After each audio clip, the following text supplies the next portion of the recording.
Bonjour à tous et bienvenue dans Enjeux et Priorités, le rendez-vous quotidien des entrepreneurs. Anticiper les problématiques fiscales, identifier des solutions de financement fiables. Jean-Baptiste Monnier, bonjour. Vous êtes dirigeant, responsable du développement de cartes financement, courtier en crédit immobilier spécialisé. L'interview de Jean-Marc Sylvestre. Bonjour. Bonjour. Qu'est-ce qu'on fait quand la situation est ce qu'elle est aujourd'hui? C'est-à-dire les taux d'intérêt sont à zéro pratiquement, les crédits valent rien et tout le monde peut faire des crédits un peu n'importe où, ou du moins on le croit. Oui, on le croit. En effet, le crédit n'est pas cher du tout. Ouais. Après, il n'est pas toujours évident à obtenir. Donc, on aide certaines entreprises et particuliers, parfois un petit peu atypiques, à obtenir des financements pour leurs projets. Alors, ces entreprises, ce sont soit ces 4 types d'entreprises, des professionnels immobiliers, donc des promoteurs, des marchands de biens, des Ils ont du mal à trouver des crédits? Ça peut arriver, ou bien s'ils n'ont pas de mal, ils cherchent des meilleures conditions. Ensuite, ça peut être des gens qui ont eu quelques problèmes ces derniers temps, notamment, on a entendu parler avec le Covid, les cafés, hôtels, restaurants qui étaient fermés. Donc c'est un secteur en effet qui a eu beaucoup de mal. Donc, Ils ont besoin de trésorerie. Le secteur du CHR. Alors ils ont été beaucoup aidés, il y a eu beaucoup d'aides de l'État. Maintenant, ils avaient des projets de développement, certains étaient en fort développement et ils ne se sont pas arrêtés là et donc nous ont quand même sollicité pour faire des acquisitions de murs ou de fonds de commerce et être prêts le moment venu. Et donc, dans le cadre de ces projets de développement, ils font appel à la banque pour financer ces projets dans lesquels ils étaient déjà engagés. C'est des projets qui étaient engagés parfois juste avant le Covid ou pendant le Covid et donc ils souhaitent les finaliser. Donc, promoteur immobilier, ça c'est structurel. Oui. Certaines catégories d'entreprises qui, sur le plan de la conjoncture, ont été mis entre parenthèses. Alors les professionnels immobiliers, c'est un vrai sujet, puisque les banques, très rapidement, ont demandé quasiment 2 fois plus de fonds propres qu'à l'habitude.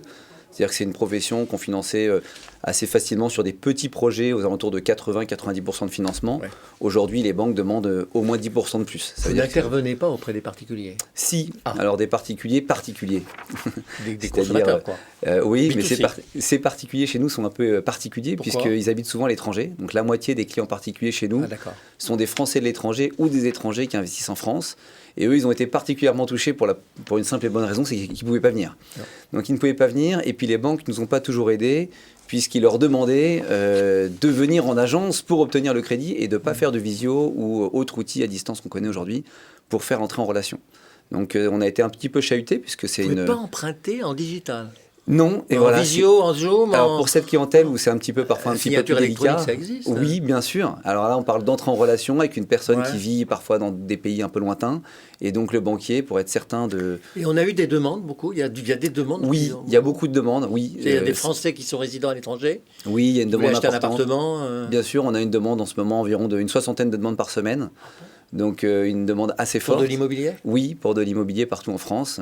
Encore plus forte qu'avant, puisque ce sont des gens qui ont vécu parfois une année difficile en 2020 et qui veulent se trouver parfois une base arrière en France au cas où ça devait se reproduire en ayant une résidence secondaire ou un investissement locatif en France.